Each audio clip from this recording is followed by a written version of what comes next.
This video was brought to you by ABRP Planner, Kempower, Markus Bil, Stormberg and Bilkomponenter. Yo, what's up? We are now in Oslo. We're getting ready for one very important 1,000 kilometer challenge with the new Polestar 2. This is the 2024 model year. It has a slightly slicker front, but then Polestar claims that they haven't improved the aerodynamics, but it has new drivetrain, more efficient drivetrain. It has 82 kilowatt hour. An upgrade. I actually measured 4.7 kilowatt hour more net capacity. It charges now at 205 kilowatt. You know, the fastest Polestar ever in the 1,000 kilometer challenge was 10 hours and 40 minutes. Now, according to my spreadsheet, it will do it in 9:55. Maybe even faster, we'll see. But that's a big improvement, 45-minute improvement. We'll see, right? So I'm now topping up on the Kempower. We're gonna go for hopefully Specular. I'm not sure. Oh, no, this is the first time you see me test it with the leather seats. Oh yeah, perforated and ventilated. Yeah, man. Okay, so here's the thing. We are charging at 99%. I will get as much juice as possible. Maybe we will start at 11 exactly. We'll see. It's Friday night, and I navigated to Ioniq Specular. The car claims I will arrive with 34%, but I think this might be based on that I drive at the speed limit, which I never do. Yeah, so we have wind from the north and everything. I also tried a better route planner. You see, normally I don't use a better route planner. Try this one now. According to a better route planner, we won't make it there, but this might be based on the old Polestar with smaller battery and slightly less efficient motor. Yeah, I forgot to mention, this is the rear-wheel drive, by the way, long-range rear-wheel drive we are testing now. So I bet the route planner claims that we have to drive slow and that we'll make it there with 3%. So we will see then. Is this gonna work? Yeah, I'm not sure, but okay, let's wait a couple of minutes. Hopefully to get to 100%, and then we go for it. All right, we're at 100%. We're gonna start exactly at 11. Hopefully we don't have too many deductions since it's Friday night. So the car estimates we will arrive with 34%. I bet the route planner might be based on the old car, less efficient, smaller battery. I expect that, what was it again? Let me see, my calculation. I predict that we will arrive with 20%, roughly. 20 or 19%. And I predict that the consumption is going to be 250 watt hour per kilometer. Okay, I'm going to reset here soon. And then, yeah, we have to look at this one. And I also know from before that this car underreports distance by 1.5%. So we have to count to 985 kilometers. Yeah, okay, in 2 minutes we start.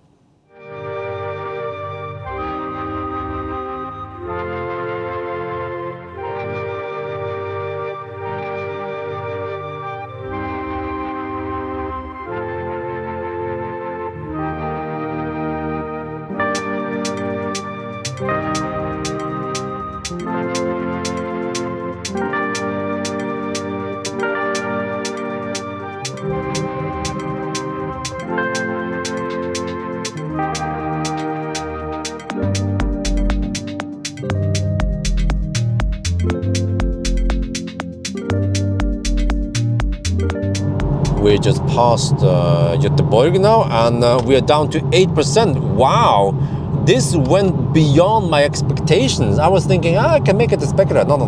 We are way past Specular right now. So you see, we have done 300 and wait, I can see here. This is better actually. There, we have done 303. No, it's more. It's more like 305. It's 300, yeah, kilometers so far, and we're down to 8%, and we're gonna make it, hopefully. Yeah, I think so. We can go to Kungsbacka. Damn, man. Holy crap. Polestar 2 for the win. Yeah. More efficient motor. And what is it again? Yeah. They have silicon carbide inverters now, which means that it's more efficient, less heat loss. So that's why the consumption is 230. Real consumption is around 230 watt hour per kilometer. That is really good, man, for a Polestar that used to be quite thirsty before. Okay, let's get over there and see if we can get 205 kilowatt hour per hour. Okay, look. We have 4% left and no power limit. Our full power. Damn. Okay, let me see. Charge port is on the left side with the right side, not the right side with the wrong side, so I can take this one. Supposedly the Circle K here is slightly cheaper than the recharge over there. Okay, let's plug it in. Oh, I just missed it. It had 200 kilowatt, but I wonder if it has a slight cold gate right now. Look at that. When I did the range test, I'm supposed to get 200 kilowatt until 16%. Oh, no, wait. Is it going up a little bit? Okay, but at least this is still pretty good. Oh yeah, it goes up. Ooh, okay, maybe it's heating up the battery. Wow. This is some next level shit, man. Yeah, look at that. Oh, almost 500 amp. It seems like it's slowly ramping up, so it might have cold gate a little bit because it's supposed to preheat the battery before arrival, but we had low juice, so maybe it was conserving a bit, ensuring that we would get here. Okay. Oh, no, now it's not throttling. Yeah, this is one of the throttle points, seems like. But it's still blistering fast. Oh, yeah, it's charging faster than the Fat e-tron, the Q8 Fat e-tron even. Huh? How about that? Okay, but I need to find... I turn off HVAC right now. Let me see. I'm going to do... I'm sorry. I'm going to do this. Let me check something here. Next stop, I'm not sure where we're going to stop, but we have to stop at something faster than 200 kilowatt. So V2 supercharger is not going to cut it unless we go to Halmstad. No. Okay, how about if we go straight to Helsingborg? I will do this one, the IKEA thingy. Where is it going again? It's here, but it doesn't show up maybe. Let me try to search for it. Let me see.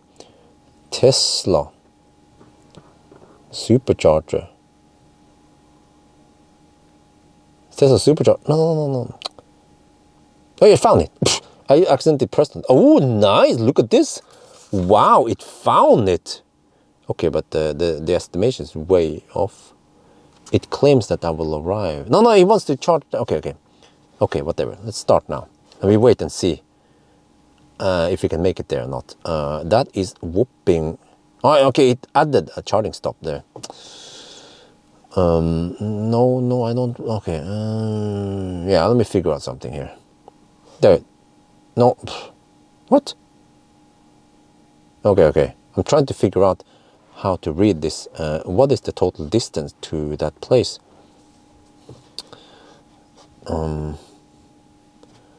Okay, whatever. Let me figure it out some other way. So yeah, as usual, I come here at night. What's the time now? Oh, it's almost 2 at night. And Circle K over there is closed, so we can't visit that one. But fortunately over here, McDonald's is open 24/7. So I need to restock on food and drinks there. And yeah, so we have plenty of chargers, but I use these ones because they are 300 kilowatt. And I think what is important is that those cables here, they are not water cooled, but they have 500 amp capability. And this car now, the Polestar, the new one here, requires roughly 500 amp to hit the maximum speed, which means that we need to go for these Circle K chargers, or Ioniq, or V3 supercharger. V2 is not going to cut it. V2 is too slow. Yeah, look at this panel gap here. No, I'm just kidding. I cracked the door open slightly so that... No, what the heck? I was about to say so that the screen stays on, but the screen still turned off. But look at this. Even at 33%, we are taking 156 kilowatt. And how long have we been charging now? Let me check. We've been charging for... see it here. 8, almost 9 minutes. We're already 33%. Nice. All right, we are almost at 70%. Look at that, even at 66%, we're taking 101 kilowatt. Wow. Yeah, okay, the car now claims we will make it there with 21%. I'm not sure. I suspect that we might arrive there with around between 5 and 10%. But this is a high-speed stretch, and it's a 181 kilometer stretch, so yeah. Let me check outside how long we've been charging. Oh, okay. This stop is going to be roughly 24 minutes then. Okay, we're on the move, and damn, you can see the Polestar, the pixel lights working here. Oh, these lights are awesome. Look at that. Oh, man, I love the Volvo Polestar lights. And They are really good. The only minus is that they tend to blind oncoming traffic and then they flash at me. And now we have freaking left lane camper here. Freaking Dane. Oh, scheisse. And it's using, it's using fog light, okay. And oh, the car is also quite quick. Yeah. 299 horsepower, man. And I think it was over 400 Newton meter torque. So it feels a lot quicker than the previous front wheel drive. Yeah, like my opinion is that EVs, they need to be either rear wheel drive or all wheel drive.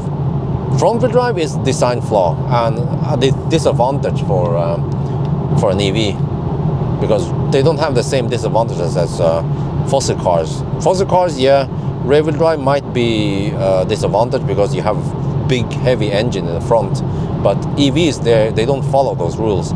You can have 50-50 or even like this one around 48, 52 weight distribution, you know, slightly rear heavy, and then different when if it's front wheel drive, then you just make it slightly front heavy. But rear wheel drive is the way to go. We are now on a concrete surface around Falkenberg, and holy macaroni, this thing is loud. We are even on only 20-inch wheels.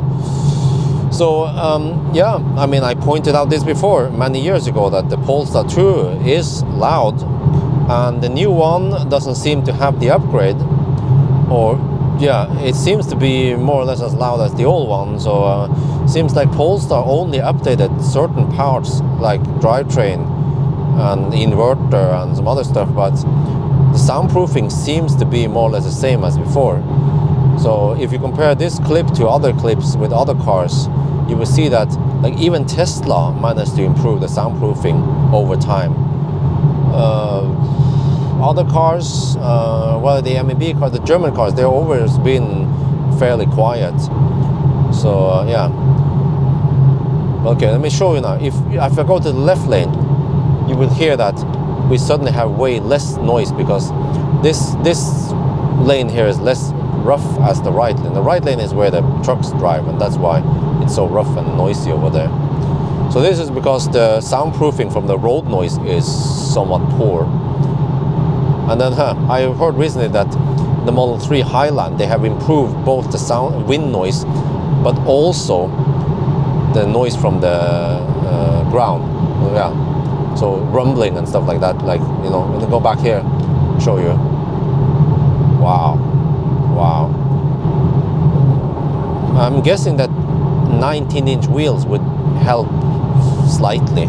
And if we have some kind of acoustic foam, that will also help a little bit. But by the end of the day, the car is not good at blocking out the noise, unfortunately.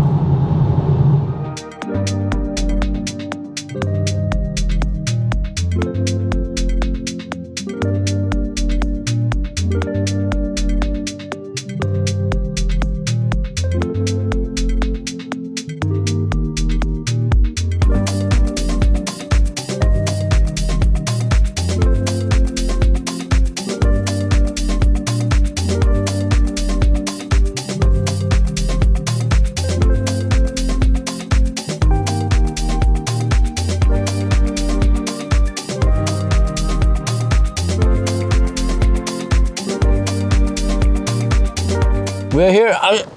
I just caught it briefly. I had just a little bit too much juice. Yeah, I came in with around 14%, and yeah, we had 200 kilowatts for a little bit. Now we're down to 92. It's still pretty good. Yeah, so we're here at Helsingborg. Next stop is going to be Varberg, 143 kilometers away. Yeah, okay. Yeah, it adds charging stops for me automatically, but okay. So yeah, here you see the Polestar 2 has the charge port on the left side with the right side, not the right side with the wrong side. So I'm actually parked just like a Tesla would park, and I'm not blocking for anyone. The same in the classic Ioniq, the same in the Stellantis cars also. They also have the charge port on this side.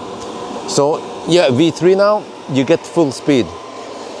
But other than that, there's nothing to do here. I need a little bit of break, by the way, just to get out of the car, and I'm just getting a little bit tired. It's What's the time now? We're trying to avoid traffic. Yeah, it's almost 4 at night. So not much to do here. I just have to go pee in the bush somewhere and then wait for the charging to finish. So everything here is closed. Last time I came here, I could have a Max burger at least, but not today, son. Not today. Okay, let's go back in the car. Let me see. Yeah, the car tends to fire up the HVAC once I get in. Let me see. If you see it, we'll do it still. No, now it's off. Okay. All right, let's keep it off. Look, oh, look at this, look at this. I mean, the speed doesn't just drop right away. It can still maintain okay charging speed for a while. Yeah, this is good. Okay, look here. We have 2 USB-Cs here. They're always been like this. And then one is supposedly only power and the other one is with communication. So if you want to have CarPlay and shit, you have to plug it on this one. But when I try to use, okay, this is a USB-A with a USB-C adapter, and it works in pretty much all the cars I test except for maybe the Lotus Electra, but okay. So if I plug it in here, it lights up and then it says USB device error. Huh? It's not supported. What? What the frunk, man? I think I never ever managed to make it work in a Polestar. So yeah, we don't have any USB music then. We just have to listen to the engine running. And I tried the other one. The other one, when you plug it in here, it doesn't even blink, which means that this one doesn't have the communication. Yeah, it only has power. Versus here, let's see, and then this, yeah, and then the error pops up again. Oh, well, well, well. Okay, that was a quick pit stop. We are now at 55%, but look here. Wow, the car is quite quick, man. What the heck?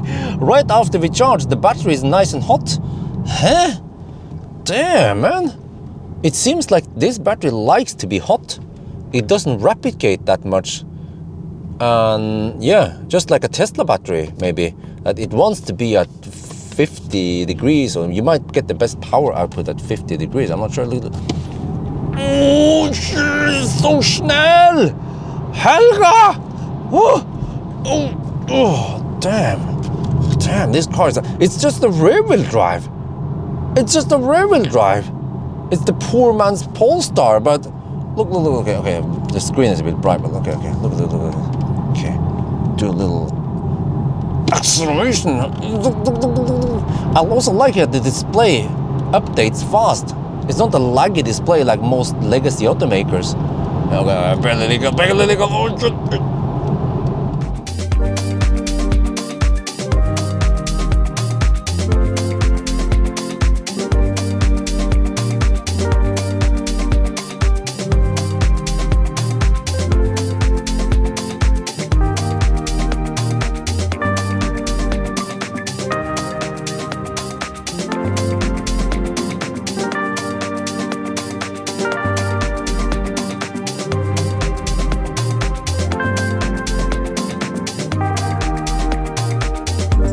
We are now at Varberg getting, oh, look at that, 200 kilowatt. We see 205. Yeah, there we go. Okay, good. So I'll stay here not too long because I'm gonna go to Speckered. So yeah, the sun is coming up, kind of ish, soon. Right, but man, this is, okay, what is this time? You can see it here, yeah. It's 5 at night or morning or whatever. So this is the coldest time of the day, right before sunrise at, yeah, 10 degrees Celsius there. But it was a little bit warmer during the night at least. So, yeah, okay. I think it's time for some Circle K. And then over here, I'm using good old tritium chargers. Yeah. Look at that. It peaks at 500 amp at the low end. To maintain, wow, it actually pulls 209 kilowatt right from the charger. Wow, impressive stuff, man. Man, that was an 11-minute charging stop. I just went to the restroom, grabbed some food, drinks, came back, and we're good to go. We charged to around 43%. I was taking almost 140 something kilowatts. And then we just have to hammer for the next one now, Spekerud. So yeah, finally I have some food. I could not buy anything on the previous stops until now. So yeah, let's just get some buns, right? Or I don't know, it's called rundstykke.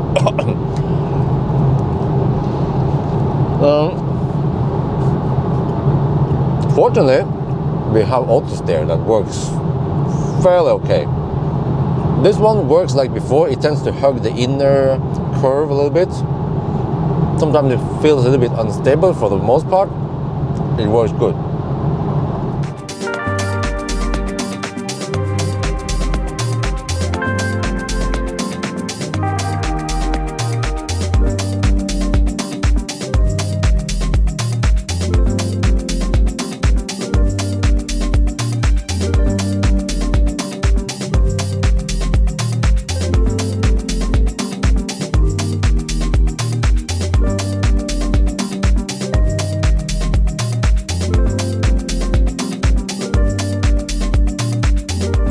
We are now at Spekerud, charging and getting over 200 kilowatt. Wait, what's going on here? What's going on here?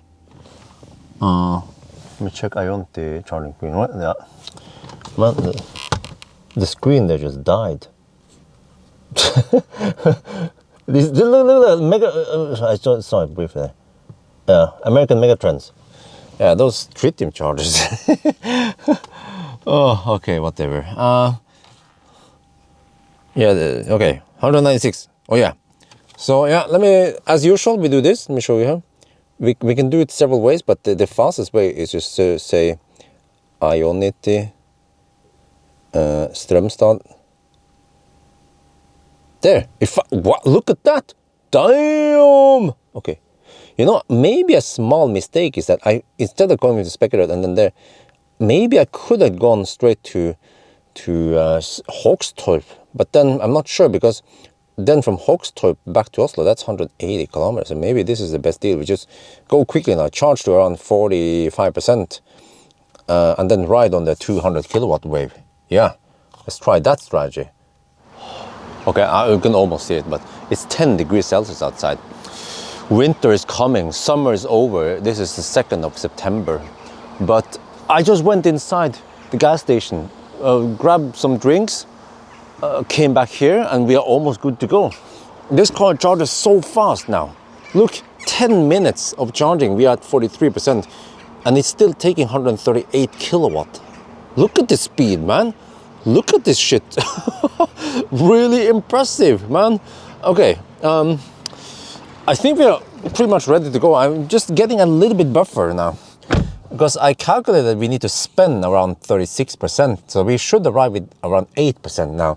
And you see, the car estimates 11%. So in the past, you know, when I used this estimation on Polestar, it was always being a little bit too optimistic, as if I needed to drive at the speed limit. But now it seems like they have improved it, because it seems to be very accurate in the past. Yeah, so all right, but the route plan, on the other hand, seems to be off, because it's probably based on the old, smaller battery with less efficient drivetrain. So let's just get the heck out of here. I think we have enough now.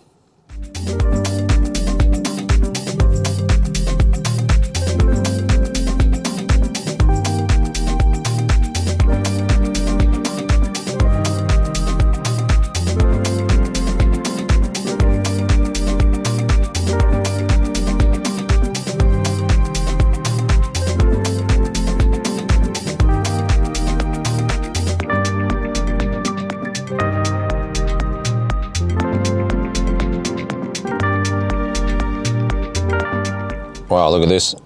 I keep missing the target every time, because I think it's using more, but it's not. So 250, okay, 250 might not be the best for this small sedan, but yeah, it could have been worse.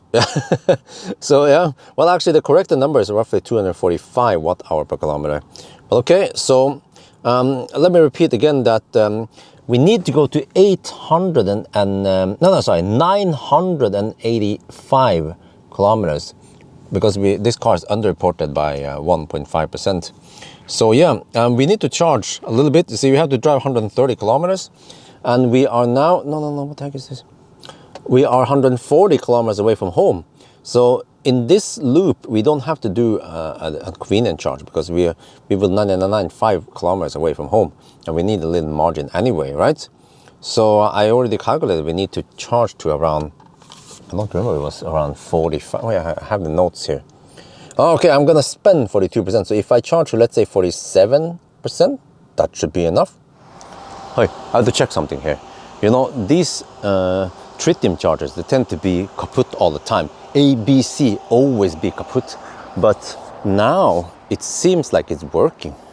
Is this one, you know, this, you see the same problem. This is the one I plugged in with the Kia not long ago. The screen is kaput, but the charger, the RFID reader works. So you can plug it in, show the RFID, or use the app, and then you can start charging. But then you better be able to stop the charging somehow, right? Fortunately, the Polestar has this button here. I'm not going to use it now, but when you press this button, you will stop charging. Or you can go inside here, and you see, if you go to here, charge, you have the unlock cable here. But I don't want to be in this screen.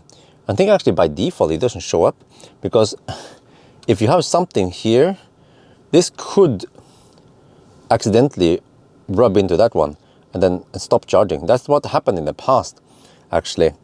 So I suggested to Polestar that don't put this here, or if you have a button like this, at least have a confirmation.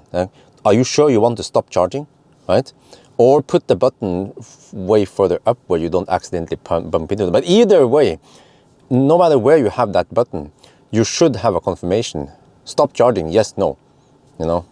Yeah, okay, anyway. End of nagging. So, wow, look at that. Still 165 kilowatt hour per hour. Wait, look at the time here. We started at 11. We had 4 minutes of deduction only, a little bit of Baustelle and stuff here. So we are actually now at 8.5 hours roughly. Not even there yet, 8, and we have to drive 130 more kilometers. Damn, this is gonna be faster than 10 hours. Polestar for the win, come on, come on. Charge like a boss now, and then off we go soon. All right, we should have enough now with 5-6% margin. 13-minute charging stop, man. Look at these pit stops. Okay, off we go. Okay, let's do the countdown. It's gonna be freaking slow, man. All right, 9994, 9995, 9996, 9997, 998, oh shit, 998, 9999, come on, 999, come on, 1000, look at the time, 8:46, we had 4-minute deduction, which means 9 hours and 42 minutes. We can round it down to 940. 940 is 1 hour faster than before. Wow, impressive. What was the consumption, by the way? 250. Okay, that's before corrections. 250. Wow. Damn. I take my hat off for Polestar. Well done, man. Polestar gets Teslabjorn's seal of approval. We're back home now. If you look at the result now, you see that this Polestar was a whopping 1 hour faster than the previously fastest Polestar 2. But that one was the Polestar 2 PP, and it was also done in winter. It was a lot colder, so the consumption was higher. And that one was charging, you know, about 155 kilowatts. So, but then also previously, I also tested the Polestar 2 standard range single motor. So this one is also a single motor, but we haven't tried the previous generation long range single motor, which is a front wheel drive. So in a way, yeah, it's a bit unfair to compare rear wheel drive versus all wheel drive. But still, you will see that the consumption on the single motor we tested was higher, and the temperature was lower, but we also have a slightly lighter car on that one versus this one, but we have 20-inch wheels. So, you know, all that stuff combined means that it is plausible that this new generation is more efficient. But the efficiency gain here might be only 5-10. My gut feeling says that this car might be around 10 watt-hour per kilometer more efficient than the previous generation. But the reason why it went a lot faster now is because it charges much faster, plus that we have bigger battery. I measured 4.7 kilowatt-hour more net capacity. That is roughly 5% more energy. That also helps. What is that sound? I think the car is cooling the battery or the HVAC. Let me see, if I turn off HVAC. HVAC is off. Oh, I didn't know that the HVAC was so noisy. Okay, but yeah, so yeah, but the reason why it went a lot faster now is because battery is bigger and it charges a lot faster. So there you have it. If you want to make the car a lot faster, that's the recipe. And also, small bonus, make it more efficient. So those three things together pull it in the right direction to make the car faster on a 1,000 kilometer challenge. And then what cars are we then beating? We are beating lots of cars now suddenly that couldn't even make it before the 10-hour mark. So 9:40 is a very respectable time indeed, man. Yeah, so I don't know what else to say, man. I'm just blown away by how much faster this Polestar is with these tiny little tweaks only. And big kudos to Polestar for actually developing the car to make it better. After just a few years, they already come with a new drivetrain, right? New upgraded stuff. Like, there are other brands out there. For example, Mercedes, like the EQC, they almost didn't do any changes. Jaguar I-Pace, same day, they almost didn't do any upgrade, just minor things. Oh, onboard charger is slightly faster, but the car is still thirsty. It doesn't charge any faster than before, you know. But here, big upgrade. So yeah, I think that's going to be it for now. I hope you guys enjoyed this video. As always, thank you for watching and talk to you later.